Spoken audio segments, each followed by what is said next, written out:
What's going on, everyone? It's Rando. I'm back with another one.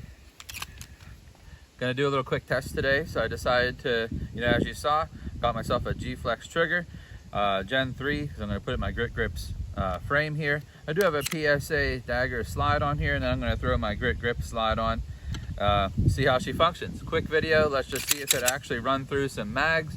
Well, now we know G-Flex from Performance Triggers, maybe, with some people having some luck and success, others not really. Am I looking for the EDC this? Heck no, this is just straight a range toy. Not really expecting much accuracy out of it. Really just want to see if it functions. I just threw it in. I did no other modifications to it other than a little lubricant. So let's roll.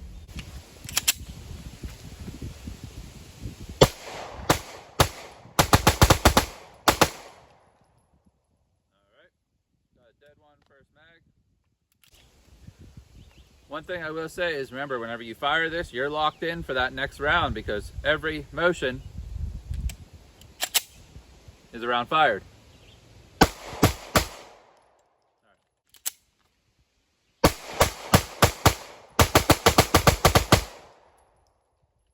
bad.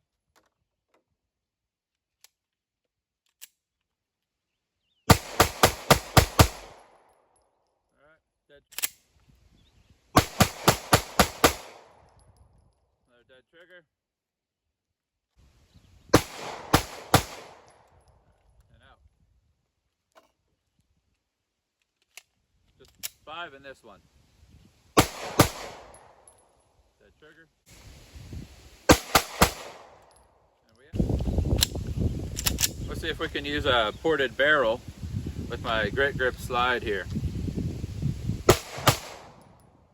Dead. Run it again. Dead. Let's try it with the Grit Grip's non-ported barrel in the slide. Dead.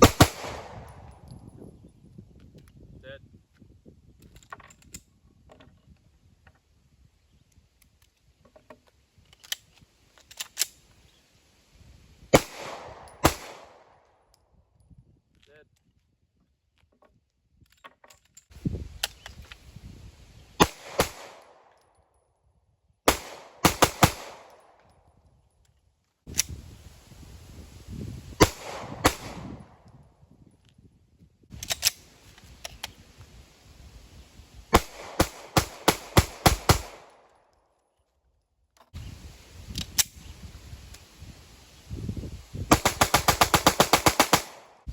All right, this will complete 100 rounds.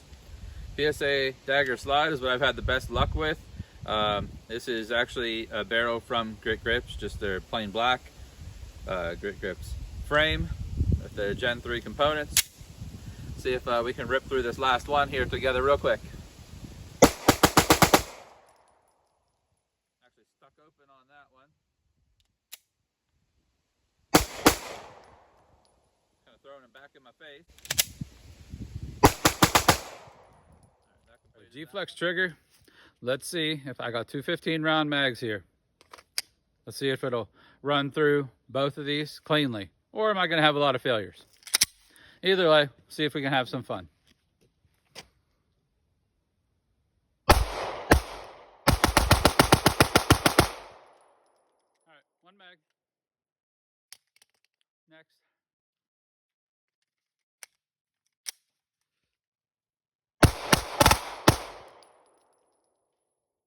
All right, got a failure.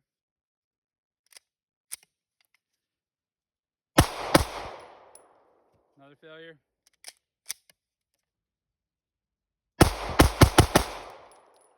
So, back out another day.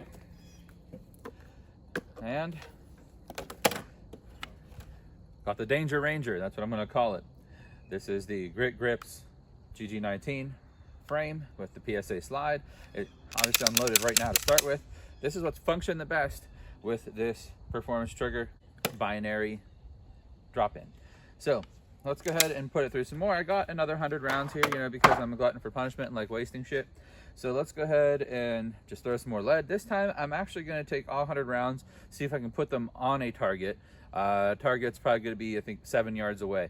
Realistically, let's just see if this is even ready or able to be for self-defense in any way, shape, or form. I don't know. All right, let's take an up close look here though of the firearm itself. Now everything obviously is unloaded as previously mentioned. So what are you going to get whenever you get a binary trigger? The point is that every motion of the trigger in and out is going to be a round fired. Still kind of, you know, controlled by finger speed. But let's just take a look at how it is. Now you're going to notice that it's lubed up pretty heavily, and that's just to make sure everything runs smoothly. So nothing in it, safe direction. So we got one, and the trigger pull on it realistically isn't that bad. So still holding in as if the gun went off. Like, let's just see if you can see how much travel actually is what sends off the next round. And that was it. So it kind of stays like that. Realistically, from my feeling standpoint, I'm holding a tight grip on it, and then as I release, I don't really even feel much travel. It was more just like a, you know, a little bit of like lightning as far as my finger pull strength goes. So again, fired, and another one. So just the slightest of movements, but every stroke of the trigger, whether it's, you know, back to actually fire or forward to release, is a round fired. So that's why I'm calling this one the Danger Ranger, because if you hand this to somebody that has no idea that a binary trigger are, you know, is in this frame at all, it actually could create some safety issues, because they could, like, let's say fire one but still be holding it, and then maybe just kind of like put down before they release, end up shooting around at the ground, wherever. So I mean, definitely a lot of safety needs to be taken into consideration when using one of these. That's why for me, like, even if I put every single shot on the target at 7 yards, it still would not be for me to use in any form of self-defense or home defense, just because of collateral damage or safety issues. Is it an interesting range toy? Sure. With education and diligence, yes, a range toy. I mean, one thing that makes this so darn nice is the fact that I have it in the frame that I do. I mean, if you haven't gotten a Grit Grips frame, I'm telling you right now, you have been cheating yourself for a very long time. You probably won't want another one once you get one of these. Just throwing it out there. All right, let's go ahead and put these on target. Now for some of these shots, I'm going to actually film me shooting so that you can kind of see muzzle flip and control and everything like that, and all the failures. I'm sure it's probably gonna have some. It is what it is. And then obviously I gotta have something to tote around my ammo, and there's no sense in shooting a firearm with a trigger like this with the G-Flex unless you're gonna use an extended mag. So let's go.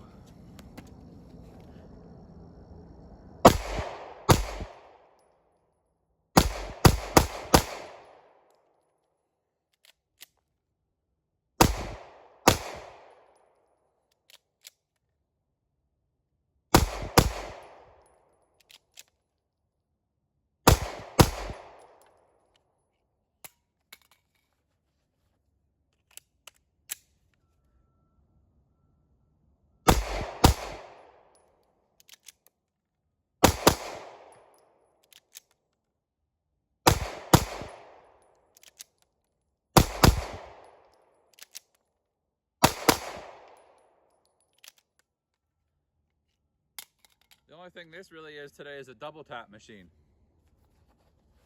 Not looking so hot. First one was with a Glock mag, factory Glock mag. Next one was with a P mag, another P mag. So far though, just a double tap machine. Still just a double tap machine. Ejection's real erratic.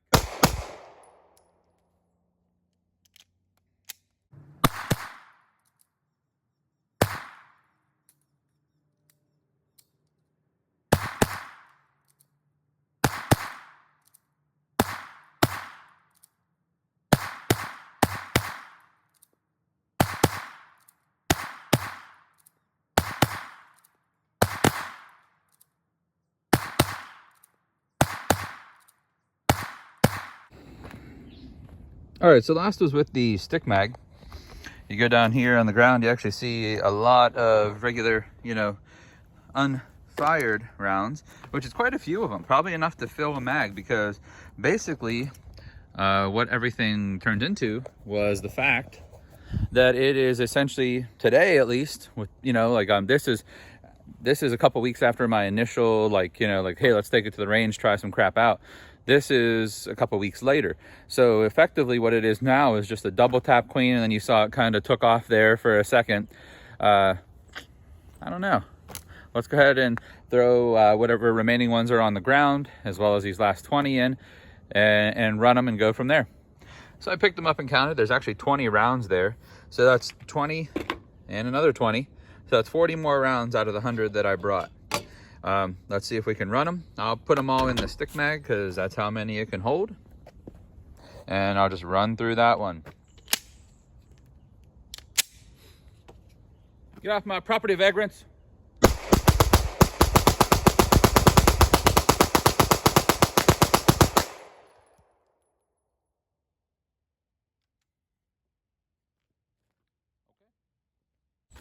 Well, that was a decent amount of shooting. Let's just see if I actually hit anything.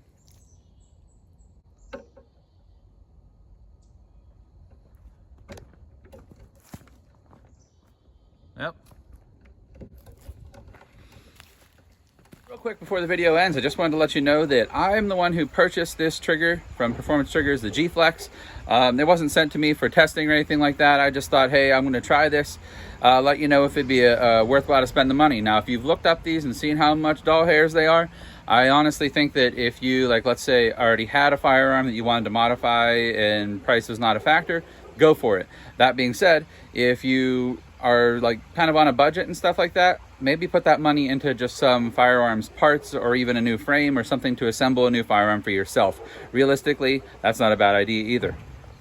All right, so not gonna lie, that last burst of 40 through this mag like went completely flawless and just like it should in binary. So I'm not really sure what the heck was going on with those initial like 60 rounds because this actually functioned just like it would. I went from saying, yeah, not reliable at all, to this just flying through. Maybe you have to wield insults first. And I don't know, shooting it one-handed realistically seemed to work pretty well. That being said, I am again, I'm a big fan of, two-handed, grip and control, but I don't know, that wasn't in the instruction manual. Whatever, but it worked. Okay, so the Danger Ranger, well, keep its name of the Danger Ranger. So yeah, I mean, what the heck? It worked. Pretty cool though. I was actually thinking that this mag was gonna fail. I mean, like realistically, I was thinking that I was gonna be doing like another double tap over here, just like basically up, double tap, but no, it worked out pretty darn good. So okay. Let's see.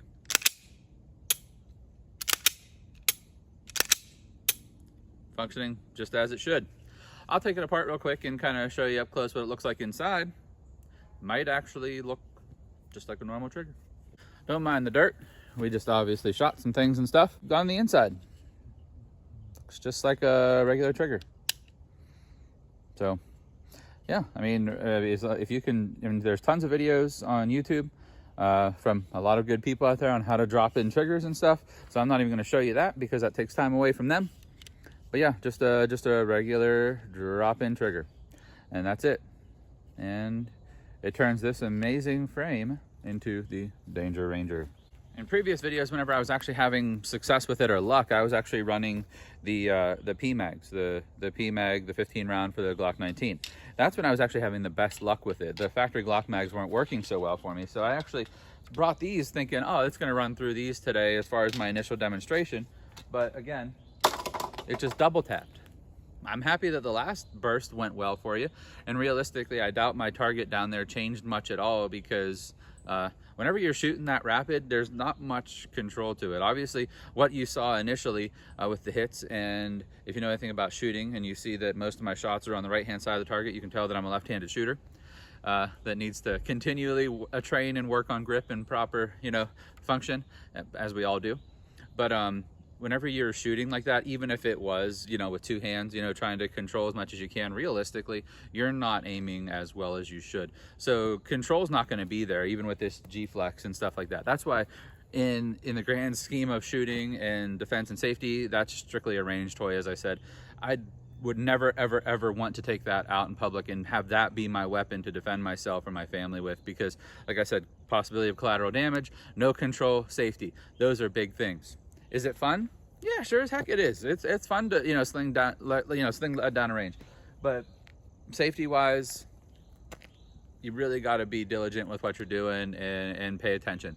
Because even like, let's say you're firing and it's one of those like dead trigger moments where I had where I'm like, pointing at the ground, ejecting and stuff like that. It's very possible that, like, let's say you're just still holding it in and you didn't release just enough to have that other round go off, and you kind of think it's dead, and maybe you're kind of like moving it around to look at it or something, and that goes, the round goes off into the sky, ground around you. So again, safety is a huge thing. I think that, you definitely need to practice safety. If you want to have like good triggers, there's lots of companies out there that make just good triggers if that's what you want to drop in. And those could be used for, effectively, EDCing, home defense, stuff like that. This trigger at the range, taking it out, if you just want to burn some rounds, it's definitely going to help you do that, or at least get you, practiced in, chambering a new round. That's always good practice too. As I said before, safety is a big thing. Hey, check it out. It worked out pretty good in this. I know that you can drop them in multiple frames and stuff like that, and obviously it worked well in my GG19 to make the Danger Ranger. As always, thanks for watching. I appreciate your time. Be safe out there in this world. Be kind to others. God bless everyone out there. Take care. I'll catch you next time. Well, clean up my mess.